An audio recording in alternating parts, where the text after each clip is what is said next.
주시는 말씀 우리 함께 읽고 우리 말씀 듣도록 하겠습니다. 우리 오늘 주시는 말씀은 요한복음 5장 1절부터 14절까지 말씀입니다.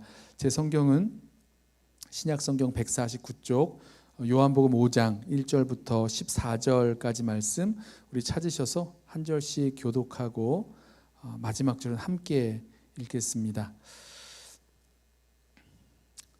제가 먼저 읽겠습니다. 요한복음 5장 1절입니다. 그 후에 유대인의 명절이 되어 예수께서 예루살렘에 올라가시니라.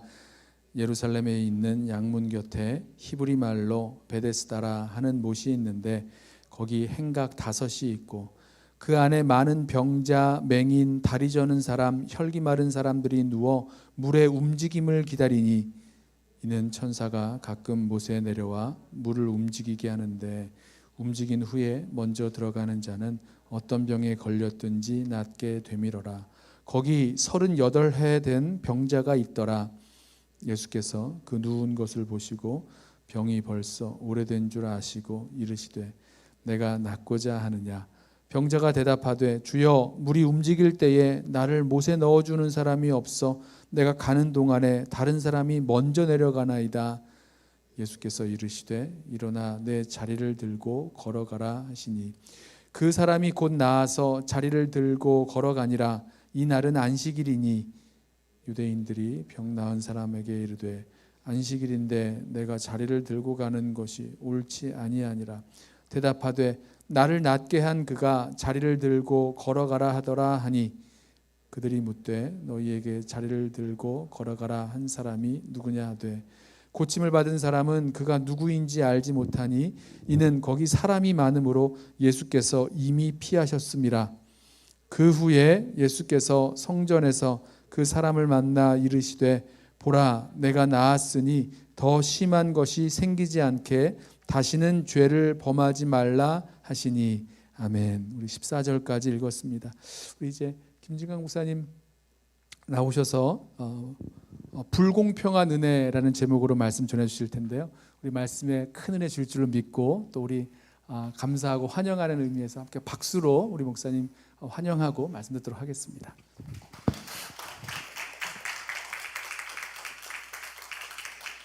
하나 둘 셋. 예.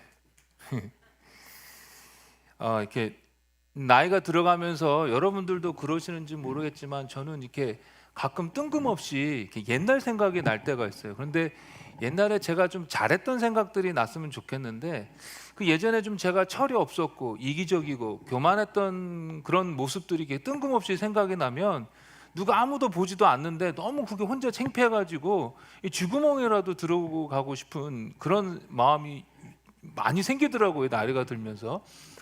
근데 이제 그런 저의 그 부끄러운 모습 중에 하나가 이 달라스 연합교회에 있을 때 사역자로 이렇게 부르심을 받았지만 철이 없어가지고 이게 오두방정 떨면서 까불고 있을 때 그래도 달라스 연합교회 성도님들이 사랑해 주시고 품어 주셔가지고 그래도 제가 여기서 결혼도 하고 목사 안수도 받고 그다음에 이렇게 그나마 좀 하나님 앞에 쓰임 받는 그런 목사로 성장하게 된 것 같아서 다시 한번 여러분들에게 감사드리고 또 그때 좀 잘못했던 거 좀 되갚는 심정으로 이렇게 오늘 함께 저에게 깨달음을 주신 것을 여러분들과 함께 나누고자 합니다. 기독교 신앙에 있어서 믿음이라는 것은 얼마나 중요한지 모르겠습니다. 믿음 때문에 어떤 사람은 기적을 체험하고 믿음 때문에 어떤 사람은 죽음에서 생명으로 옮겨집니다. 그런데 여기서 믿음이라는 것은 단순한 지적 동의를 의미하는 것이 아니죠. 그래 그 말이 맞네, 그 말이 옳아 라고 하면서 그냥 거기에서 머무는 것이 아니라 그 옳다는 말, 그 사실에 내 삶을 맞추는 것, 내 삶을 거기에 던지는 것을 바로 믿음이라고 하는 것입니다. 예수님이 유일한 구원의 길이야 라는 그 사실에, 그 진리에 그래 그 말이 옳다 라고 동의만 하는 것이 아니라 그 사실에 내 인생을 던지는 것, 그것이 바로 믿음인 것입니다. 그래? 그렇다면 내가 그분을 따라가야지 라고 결심하는 것, 이것이 바로 성경에서 요구하는 믿음인 것입니다. 그런데요, 이런 믿음이 형성되려면 그 믿음의 대상이 있어야 하는 것이죠. 그 누구에 대한 믿음이 있든지 아니면 어떤 사실, 어떤 진리에 대한 믿음이 있어야 할 것입니다. 믿습니다, 믿습니다라고 어떤 사람이 그렇게 고백을 해요. 그러면 무엇을 믿느냐라고 질문하고 있을 때 그거에 대해서 분명하게 대답할 수가 있어야 되는 것입니다. 그런데 믿습니다, 믿습니다라고 이렇게 되뇌이는데 무엇을 믿어라고 이렇게 질문했을 때 글쎄라고 한다면 그것은 말이 안 되는 것이죠. 그것은 믿음이 아니라 그냥 단순한 중얼거림에 지나지 않는 것입니다. 성경의 전반적인 가르침은 하나님의 일하심, 하나님의 응답을 경험하기 위해서 믿음이 있어야 된다라고 이렇게 하는 것입니다. 성경에 나오는 예수님의 그 기적의 이야기들을 읽어보게 되면 예수님께서 고쳐주시고 너의 믿음이 너를 구원했다라고 종종 말씀하여 주셨습니다. 이 사람들은요, 예수님이 어떤 분이신지는 다 알지 못했어요. 그러나 적어도 이 예수란 분이 나의 병을 고쳐주실 수 있을 것이라는 믿음을 가지고 있었고 그 믿음을 가지고 예수님께 간구했던 것입니다. 그런데 예수님께서 이 사람들을 고쳐주면서 네 믿음이 너를 구원했다라고 말씀해 주셨던 것입니다. 이렇게 믿음이 있어야 하나님을 경험할 수 있다라는 것을 성경이 일반적으로 가르치고 있는 것입니다. 그런데요, 오늘 살펴보게 되는 이 38년 된 병자의 이야기는 이런 성경의 전반적인 가르침과는 완전히 반대되는 이야기인 것입니다. 38년 된 병자가 누워 있습니다. 베데스다라는 연못에 물이 움직일 때 그곳에 제일 먼저 들어가는 사람이 낫게 된다고 하니까 이 연못가에 이 사람이 누워 있는 것입니다. 다른 사람이 도와주지 못해서 이 연못에 못 들어간다고 하는 것을 보니까 이 38년 된 병자는 몸을 마음대로 움직이지 못하는 아마 중풍병이 아니었을까라고 이렇게 추측을 하게 됩니다. 그런데 예수님께서 갑자기 나타나셔서는 네 자리를 들고 걸어가라라고 하시면서 이 병자를 고쳐주시는 거예요. 이 사람이 자기가 누워있던 그 매트를 들고 가니까 유대인들이 안식일에 그렇게 매트를 들고 다니는 것은 옳지 못하다라고 이야기를 하죠. 그러니까 이 사람이 자기를 고쳐주신 분이 그렇게 하라고 해서 하는 거다라고 이제 이야기를 합니다. 그래서 이 유대인들이 다시 이 사람에게 질문을 해요. 누가 그렇게 이야기했는가? 그랬더니 이 사람이 그 질문에 대답하려고 하니까 자기도 누가 자기에게 이랬는지 모르는 거예요. 누가 자기를 고쳐줬는지 모르는 거예요. 이 사람은 38년 된 병에서 고침을 받았습니다. 그런데 우리가 보통 말하는 믿음, 그 믿음은 둘째치고 자기를 고쳐주신 분이 누구이신지도 몰랐다라는 것입니다. 예수님이 누구신지 몰랐어요. 그러니까 믿음의 대상이 없었던 거예요. 그러면 이 사람이 무슨 간절하게 기도하고 뭐 그렇겠습니까? 아니, 믿음의 대상도 없는데 이 사람이 어떻게 기도했겠습니까? 우리가 알고 있는 이 일반적인 영적인 성경적인 가르침과는 너무나도 다르게 이 사람은 그냥 고침을 받았던 것입니다. 그냥. 그래도 만약에 예수님께서 그때 베데스다라는 연못 근처에 있었던 많은 병자들을 모두 다 고쳐주셨으면 저희들이 좀 납득이 갈 것 같은데 그 많은 사람들 중에 유독 이 사람만 하나님께서, 예수님께서 고쳐주셨어요. 믿음도 없었고 기도도 없었는데 예수님께서 그 사람만 고쳐주셨어요. 왜 예수님은 그 한 사람만 택해서 고쳐주셨을까요? 모든 것을 다 하나님의 뜻대로만 행했던 분이 예수님이셨으니까, 그렇다면 왜 하나님은 예수님을 통해서 그 많은 불쌍한 병자 중에서 유독 왜 이 사람만 택해서 고쳐주셨을까요? 모르겠습니다. 이 사람이 착했습니까? 그래서 유독 예수님께서 이 사람만 고쳐주셔야만 했었을까요? 나중에 예수님께서 이 사람에게 뭐라고 말씀하셨습니까? 더 큰 병에 걸리지 않게 다시는 죄를 짓지 말아라 라고 말씀하셨어요. 그러니까 이 사람이 착한 사람도 아니었고 깨끗한 사람도 아니었어요. 죄인이었습니다. 그런데도 이 사람에게만 예수님이 다가가셔서 고쳐주셨어요. 그러면 예수님이 능력이 없어가지고 이 한 사람만 겨우 고쳐주실 수 있었기 때문에 그러셨을까요? 아닙니다. 천만에요. 예수님은 하나님 되신 분이십니다. 그래서 그 베데스다 연못에 있는 모든 사람들에게 여기 있는 사람 다 나아라 라고 말씀하셨으면 다 그 사람들 낫게 되는 전지전능한 그런 하나님 되신 분이 바로 예수님이셨어요. 그런데 이 죄인 한 사람만 예수님께서 고쳐주신 것입니다. 여러분, 이런 불공평한 것이 어디 있습니까? 어차피 아무것도 안 했어도 치료해 주실 거면 그 사람만 고쳐주실 것이 아니라 거기 있던 모든 사람들을 다 고쳐주시지, 왜 이 사람만 불공평하게 고쳐주십니까? 다 구해주셨더라면 좀 저희들의 마음이 편할 텐데 이 사람만 구해주셨기 때문에 우리의 마음이 좀 불편해지는 것입니다. 왜 하나님은 이렇게 불공평한가? 하나님은 공의의 하나님이신데, 공정하신 하나님이신데 왜 이러시는 걸까? 솔직히 잘 모르겠습니다. 다 이해할 수가 없어요. 그런데요, 성경을 보면 하나님께서 불공평하신 것 같은 그런 모습을 보여주실 때가 종종 있습니다. 예언서를 읽다 보면은 이스라엘의 범죄로 말미암아 이 주변의 열강들을 통하여 하나님께서 이스라엘을 벌하십니다. 북이스라엘을 결국은 망하게 하시고 남유다를 망하게 하십니다. 그들의 불순종 때문에. 그런데 성경을 읽다가 이제 제 마음이 좀 불편해지는 대목이 어디냐면은 이 이스라엘과 유다를 하나님께서 벌하시려고 주변의 열강들을 사용해 놓으시고서는 나중에 뭐라고 하시냐면, 너희들이 이스라엘과 유다에게 너무 모질게 굴었다. 그래서 너희들은 망하게 될 것이다. 내가 너희들을 완전히 멸망시킬 거야 라고 그 열강들에게 하나님께서 이렇게 말씀하신다라는 것입니다.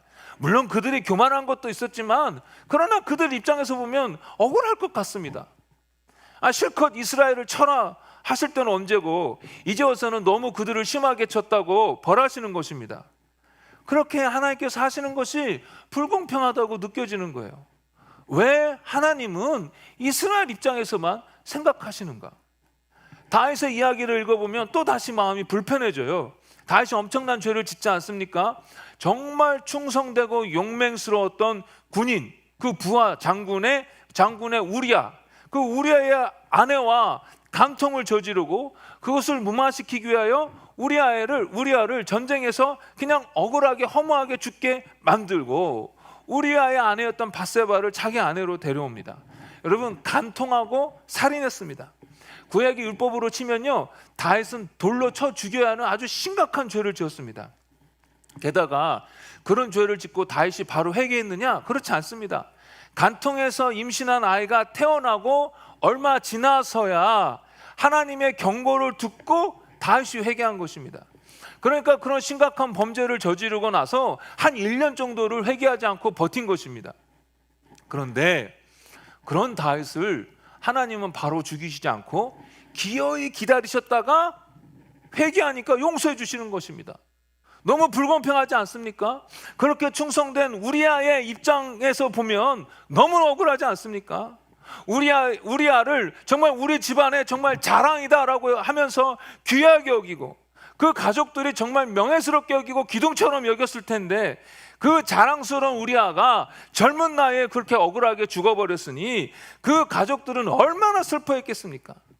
왕이니까 거절도 못하고 어쩔 수 없이 겁탈당하고 사랑한 남편을 잃고 어쩔 수 없이 다윗에게 끌려가 아내가 된 밧세바도 슬프지 않겠습니까? 너무 불공평하지 않습니까? 다른 사람 눈에서 피눈물 나게 했는데 하나님은 너무나도 쉽게 다윗을 용서해 주는 것입니다. 아니, 왜 기다려 주십니까? 회개하고 그냥 버티고 있을 때 바로 죽여버리시지. 왜 기어이 기다렸다가 그것도 나단 선지자를 통하여 경고하시고 회개케 하시냐는 말입니다. 누워있던 38년 병자도 그렇고 이스라엘이라는 나라도 그렇고 다윗도 그렇고 다른 사람들은 누리지 못하는 특별한 은혜, 불공평한 은혜를 누렸던 것입니다.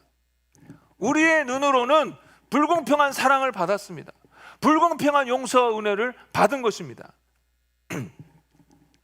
그런데 그런 불공평한 은혜의 주인공이 바로 저와 여러분이라는 것입니다. 여러분, 이 지구상에 인류가 생겨난 이후로 지금까지 얼마나 많은 사람들이 이 땅에 살았었고 그리고 지금도 얼마나 많은 사람들이 이 땅에 살고 있겠습니까? 그런데 그 많은 셀 수 없는 사람들 중에 정말로 하나님의 구원을 맛본 사람은 몇 명이나 될까요? 지금 이 땅에서 수많은 사람들이 살고 있지만 예수님을 통하여 구원받은 사람은 몇 명이나 될까요? 그 많은 숫자에 비하면 정말 극소수의 사람만이 하나님의 구원을 맛본 사람인 것입니다. 그런데 우리는 내가 예수님의 복음을 듣고 내가 예수님을 받아들이고 내가 예수님을 믿고 따르기로 내가 작정했다고 생각합니다. 우리 입장에서는 그렇죠. 그러나 다른 한편으로는 예수님이 그 많은 사람들 중에서 38년 된 병자를 찾아와 고쳐주셨듯이 하나님께서 저와 여러분들을 택하셔서 구원해 주신 것입니다. 하나님께서 구원해 주시기로 작정하셨기 때문에 저와 여러분들이 예수님을 나의 구원자와 주님으로 모셔드리게 된 것이다 라는 것입니다. 요한복음 1장 12절에서 13절에 참 언뜻 하면은 그냥 넘어가기 쉬운데 정말 하나님의 깊은 구원의 의미가 거기 배어 있습니다. 요한복음 1장 12절에 이렇게 말씀하고 있어요. 여러분들 잘 아시는 구절이에요. 그러나 그분은 자기를 영접하고 믿는 사람들에게는 하나님의 자녀가 되는 특권을 주셨다. 이 말씀에 보면은 우리가 한 거예요. 우리가 예수님을 영접하고 우리가 받아들인 거예요.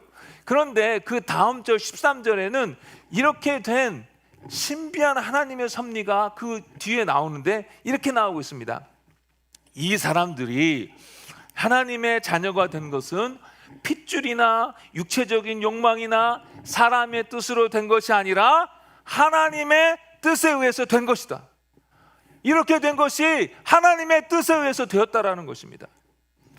저희들이 이렇게 평소에는 그냥 넘어가지만 조금 생각해 보면 잘 납득이 안 가는 말씀이 이 25절 요한복음 25절에 나오는데 이렇게 말씀하고 있어요. 내가 분명히 말한다. 죽은 사람들이 하나님의 아들의 음성을 들을 때가 오는데 바로 이때다. 듣는 사람들은 살아날 것이다. 마지막 때에 예수님의 부르심을 예수님께서 부르실 때에 죽은 자들이 부활하실 것을 말씀하시지만 이 말씀에 보면 이때다라고 말씀하고 있는데 이것은 무엇이냐면 지금 영적으로 죽은 자들이 예수님의 음성을 듣고 반응하게 되면 지금 영적으로 살고 동시에 마지막 때도 영원한 생명을 얻게 된다라는 뜻입니다. 그런데 문제는 죽은 사람들이 어떻게 다른 사람의 소리를 듣느냐라는 것입니다. 어떤 사람이 죽었어요? 너무 안타까워서 주위 사람들이 어떻게 이렇게 떠날 수 있어? 가지마 가지마 하고 그 사람을 붙들고 울부짖어요. 그런데 그렇게 가지마 가지마 하고 붙들고 울부짖는다고 해서 그 사람이 그 소리를 듣고 일어납니까? 그럴 수 없어요. 오히려 벌떡 일어나서 왜 불러? 그랬으면 불렀다가 다 놀라서 자빠질 것입니다. 죽은 사람은 못 듣습니다. 마찬가지로 어떻게 완전히 죽어버린 우리의 심령이 예수님의 소리, 그 생명의 소리를 들을 수 있겠습니까? 못 듣습니다. 여러분 예수 믿으세요 하고 복음을 전해보십시오. 누구 하나 그 소리를 듣지 않습니다. 그저 소리일 뿐이지 안 듣습니다. 못 듣습니다. 그런데 예수님께서 뭐라고 말씀하시냐면 듣는 자는 산다라는 것입니다. 무슨 말씀입니까? 하나님께서 그 죽은 심령이지만 듣게 해주신다라는 것입니다. 다른 죽은 영혼들은 듣지 못하지만 하나님께서 예수 그리스도 안에서 택하신 자는 듣게 하셔서 그 복음에 그 예수님의 말씀에 반응하게 하시고 그 말씀을 통하여 살게 하신다라는 것입니다. 이것을 신학적인 용어로는 중생, regeneration이라고 합니다. 이렇게 정해요. 신학교 책에서는 중생은 하나님께서 우리에게 영적인 생명을 주시는 하나님의 비밀스러운 역사이다. 우리가 먼저 찾은 것이 아니라 하나님께서 먼저 찾아와 주셔서 우리로 하여금 예수 그리스도의 복음을 듣게 하셨다라는 것입니다. 내가 찾아서 들으려고 한 것이 아닙니다. 하나님이 먼저 하셨습니다. 우리는 아무것도 안 했는데요. 제가 계속 지금 무슨 말씀을 드리려고 하는지 아시겠습니까? 38년 된 병자가 경험한 것보다도 더한, 이스라엘과 다윗이 경험한 것보다도 더한 하나님의 특별한 은혜, 불공평한 은혜를 저와 여러분들이 예수 그리스도 안에서 받았다라는 것입니다. 모든 것이 다 우리의 노력으로 이루어졌다거나 아니면 모든 사람들을 다 구원해 주셨다면 모를까? 그것이 아니라 우리는 노력도 하지 않았는데 우리만 예수를 통해서 구원받은 것입니다. 왜 하나님께서 그렇게 하셨는지 도저히 모르겠어요. 성경을 읽을 때 왜 이렇게 하나님께서 불공평히 하시는가라는 생각이 들어 마음이 불편해지다가도 내가 그런 은혜의 주인공이라는 생각이 들면서 오히려 그 대목에 있어서 보면서 눈시울을 붉히며 감사하게 되는 것입니다. 저희들은 얼마나 불공평한 은혜를 받아 누리고 있는지 모릅니다. 여러분 한번 생각해 보십시오. 저희들이 북한에서 태어났다고 한번 생각해 보세요. 얼마나 힘들게 지냈겠습니까? 그 어둠 속에서 짓눌려서 기쁨도 모르고 살지 않았겠습니까? 그러나 저희들은 노력도 하지 않았는데 잘 살게 된 대한민국이나 미국에서 살게 된 것입니다. 우리가 다른 이슬람권 나라에 태어났다고 생각해 보십시오. 예수님에 대해서 듣지 못했을 예수님에 대해서 듣지도 못했겠지만 설령 들었다 해도 그래서 믿게 되었다 할지라도 정말 숨죽이면서 신앙생활 하지 않았겠습니까? 그러나 아무 때나 하나님을 높여 예배할 수 있는 곳에 저희들이 살게 된 것입니다. 얼마나 놀라운 은혜입니다. 저희들이 그 사람들보다 나은 것이 무엇입니까? 그 사람들보다 더 착했습니까? 그 사람들보다 더 지혜롭습니까? 더 거룩했습니까? 아니요, 아무것도 없습니다. 다만 하나님께서 이런 은혜를 예수 안에서 저희들에게 주시기로 작정한 것입니다. 하나님 왜요? 왜 우리만요? 잘 모르겠습니다. 그 이유는. 다윗이 성전을 지으려고 할 때에 하나님은 다윗으로 하여금 성전을 못 짓게 하시고 다윗의 아들로 하여금 성전을 짓겠다라고 말씀하십니다. 그러면서 나단 선지자를 통하여 다윗을 영영이 축복하시겠다고 약속하시는데요. 그때 다윗이 그 하나님의 축복의 약속을 듣고 너무 감격해가지고 하나님께 기도를 하는데 이렇게 시작합니다. 주 여호와여, 나는 누구이며 내 가족은 무엇인데 나를 어떻게 이런 축복을 베풀어 주십니까? 그런데 우리도 다윗과 같이 이런 고백을 하게 되는 것입니다. 우리에게 베풀어 주신 구원, 그리고 삶 속에서 베풀어 주신 세밀한 은혜를 생각해 볼 때에 우리도 주님, 도대체 내가 뭔데 이렇게까지 은혜를 베풀어 주십니까? 어째서 주님은 저를 이렇게 사랑하십니까? 라고 고백하지 않을 수 없는 것입니다. 하나님은 이렇게 불공평한 은혜로 저와 여러분들을 예수 안에서 구원해 주셨습니다. 그런데 이렇게 구원해 주시고 끝이 아니라 이렇게 구원해 주시고 난 이후에도 늘 여전히 저와 여러분들에게 계속해서 남들 보기에는 너무나도 불공평한 사랑과 은혜를 쏟아붓고 계시는 것입니다. 저희들이 가끔 기특하게 행동해서 하나님을 기쁘시게 할 때도 있지요. 그러나 때로는 하나님 보시기에 합당하지 못하게 행동할 때도 많이 있습니다. 사실 그럴 때가 훨씬 더 많지요.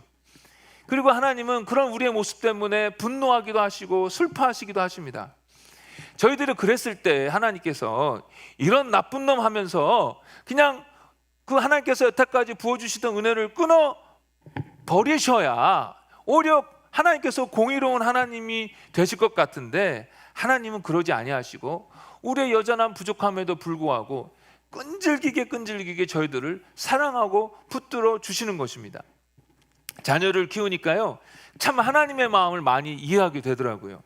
저희 둘째 아이 선우가 4살 때 정말 저희 부부를 힘들게 했습니다. 어떤 때는 일을 한꺼번에 이제 막 터뜨리는데 거짓말하고 도둑질하고 누구 때리고 수영학원에서 잘리고 그리고 집안에서는 땡깡 부리고 정말 저희 부부가 어떻게 해야 될지를 모르겠더라고요. 화도 나고 힘들어요. 그런데 그렇다고 해서 제 아들에 대한 사랑이 식습니까? 아니요.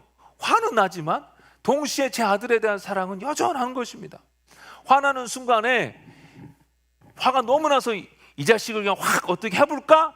라는 생각이 들더라도 그 순간에 그 아이의 생명을 위하여 내 생명을 바쳐야 된다면 주저함 없이 그 화가 나는 순간에도 제 생명을 그 아이를 위하여 헌신할 수 있다는 것이 망설임 없이 대신 죽을 수 있는 것입니다.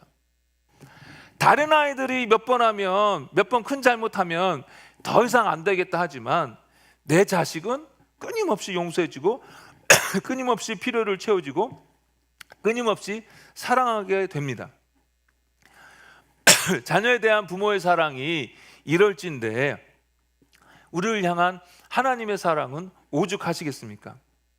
하나님은 불공평한 은혜로 저희들을 구원해 주시고 여전히 남들 보기에는 너무나도 불공평한 은혜와 사랑으로 저희들을 지키시고 끝까지 붙들어 주십니다. 때로는 저희들의 삶 속에서 여러 가지 어려움을 겪을 때가 있어요. 그러나 그때에도 하나님은 여전히 불공평한 정말로 특별한 은혜와 사랑으로 저희들을 붙들어 계십니다. 지키고 계십니다. 제가 대학교에 들어가서 이 대학이 주는 낭만, 자유가 참 좋았어요. 그래서 이 낭만에 젖어 지내느라고 학교 공부는 뒷전이었습니다. 수업에 자주 들어가면 버릇될까 봐 종종 수업도 빠지고 수업에 안 들어가고 잔디밭에 누워서 낮잠을 자거나 아니면 수업 빠지고 친구들이랑 같이 몰려가지고 영화를 보거나 그리고 밤새도록 친구들이랑 수다 떨다가 그래서 수업 여전히 안 들어가고 낮에는 자고 그러니까 어때요? 성적이 당연히 안 좋지요. 근데 사실 좀 약간의 핑계를 대자면 그때 당시 남학생들은 대부분 다 그렇게 지냈습니다. 공부를 열심히 하면 좀 쪼잔한 스타일이었어요. 대범하게 남학생들은 노는 게 주로 위주였는데 아무튼 2학년 2학기가 되고 이제 나도 공부를 좀 열심히 해봐야겠다라는 생각을 하게 됐어요. 지금까지는 열심히 공부를 하지 않아서 그렇지 나도 열심히 공부하면 잘할 수 있어. 그렇게 생각을 하고 정말 열심히 공부를 했습니다. 그리고 이제 다가오는 시험도 잘 봤어요. 근데 시험이 너무 쉽게 나온 거예요. 다들 친구들도 잘 봤다고 그러고 저도 잘 봤다라고 생각을 했습니다. 그리고 나서 며칠 후 아침에 꿈을 꾸었는데 얼마 전에 본 그 시험 과목의 교수님이 학생들의 이름과 점수를 불러주시는 것입니다. 이 교수님은 원래 그랬어요. 시험 보고 나면 이름하고 점수를 그냥 공개적으로 불러주셨어요. 근데 꿈속에서 아무개 100점, 아무개 100점, 아무개 100점, 아무개 90점, 아무개 100점 다들 100점 아니면 90점이었어요. 그리고 나서 이제 제 이름을 부르는데 김진광 70점 그러는 거예요. 근데 제가 충격을 먹고 그 꿈에서 깨어났거든요. 그래서 아침에 제 과 동기이면서 제 룸메이트였던 친구에게 그 이야기를 해주었어요. 그런데 그날 수업 시간에 들어갔는데 정말로 꿈대로 교수님이 학생들 이름이랑 점수를 부르는 거예요. 누구 100점, 아무개 100점, 아무개 100점, 아무개 90점, 아무개 100점 다 그렇게 하는데 이제 그리고 그러다가 제 이름을 부르는 거예요. 김진광 70점. 그러니까 아침에 꿨던 꿈과 똑같이 점수를 부르는 거예요. 저도 놀랐지만 제 룸메이트 친구도 놀라면서 저를 쳐다봤습니다.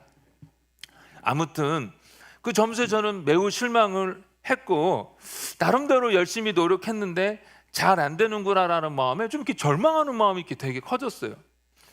그 점수를 받고 이제 실망한 마음으로 학교 채플에 가서 피아노 앞에 앉아가지고 그냥 피아노 건반을 몇 번 두드려 보면서 실망한 마음에 주님 하고 이렇게 불렀어요. 그런데 그때 이 주님이 하나님이 제 마음을 위로로 가득 채워주시는 거예요. 그래서 제가 훌쩍거리면서 하나님 이제부터는 다른 사람보다 2배 더 공부하겠습니다.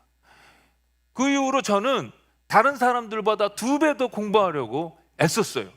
물론 다른 사람들이 실제적으로 얼마나 공부했는지는 몰라서 제가 정말 2배를 했는지는 모르겠습니다만은 아무튼 정말 열심히 공부를 했습니다.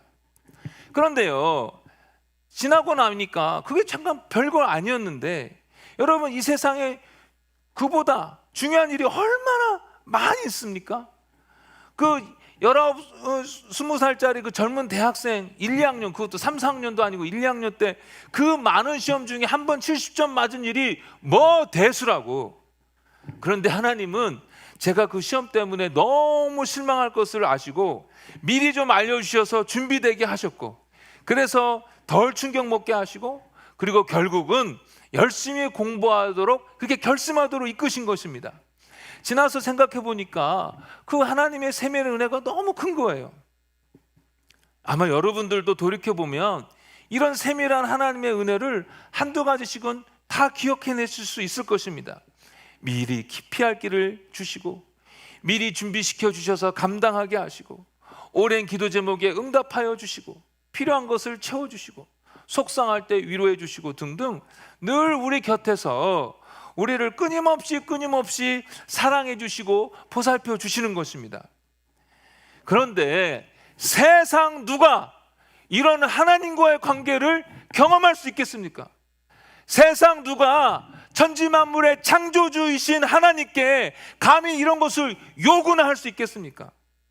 그런데 저희들은 이런 특별한 은혜를 우리가 누리게 된 거예요. 우리가 요구하지도 않았고 우리가 먼저 찾지도 않았는데 하나님께서 먼저 예수 안에서 찾으셔서 그런 은혜를 일방적으로 주셨다라는 것입니다. 그러니 저와 여러분이 하나님 앞에 감사해야 합니다. 찬송해야 합니다. 기독교 신앙에서 가장 기본이 되는, 가장 기초가 되는 태도는 감사입니다. 예배도 감사가 근거가 되어야 되고 우리의 헌신도 감사가 근거가 되어야 하는 것입니다. 우리가 교회에서 섬기는 것도 감사가 근거가 되어야 되는 것입니다. 우리가 왜 교회를 섬기면서 왜 불평이 많아집니까? 왜 우리의 삶 속에서 이렇게 짜증이 많이 납니까? 왜 예배 속에서 여러분 감격이 사라졌습니까? 우리가 다른 사람들을 보기에는 너무나도 불공평한 은혜로 구원받았다라는 사실을 잊어버렸기 때문입니다. 우리가 하나님으로부터 만달란트의 죄를 용서받았다라는 것을 잊어버렸기 때문입니다. 우리가 여전히 하나님의 불공평한 사랑과 은혜의 보살핌 속에 있다라는 것을 잊어버렸기 때문입니다. 여러분, 오늘 말씀을 통해서 여러분이 놀라운 은혜를 입은 자임을 다시 기억하시길 바랍니다. 다시 기억하셔야 합니다. 늘 이 구원의 은혜를 되뇌어야 합니다. 제가 개인적으로 참 존경하는 목사님이 계신데요, 이 목사님은 하루도 안 빠지고 everyday 항상 매일 새벽 4시 30분에 일어나 기도하고 말씀 읽고 하면서 하루를 시작하시는 분이신데, 이분이 아침에 일어나자마자 가장 먼저 올려드리는 기도는 하나님, 저를 구원해 주셔서 감사합니다. 이 기도를 매일 맨 처음 기도로 하루를 시작하는 것입니다. 저희들도 그래야 하는 것입니다. 다시 우리가 얻은 구원에 대하여 생각하셔야 합니다. 그것이 얼마나 얼토당토도 하지 않은 무지막지한 하나님의 은혜였음을 다시 생각하셔야 한다라는 것입니다. 또 한 가지 말씀드리자면, 여러분 이렇게 구원의 은혜를 기억하고 동시에 그런 은혜를 받은 자이기 때문에 이제는 범사에 감사하기로 여러분 결단하셔야 합니다. 따라해 보십시오. 결단하셔야 돼요.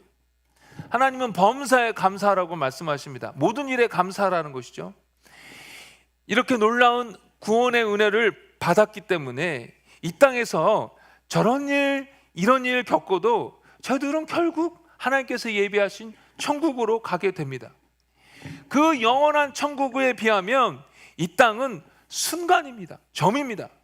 그러기에 그 영원한 구원을 얻었기에 이 땅에서 감사하고, 이 순간 같은 삶 속에 하나님께서 저와 여러분들을 향한 선하신 계획을 갖고 계시기 때문에 저희 모든 일 속에 우리 주위에 일어나는 모든 일 속에 하나님의 선하신 계획이 있기 때문에 저와 여러분들은 감사해야 되는 것입니다.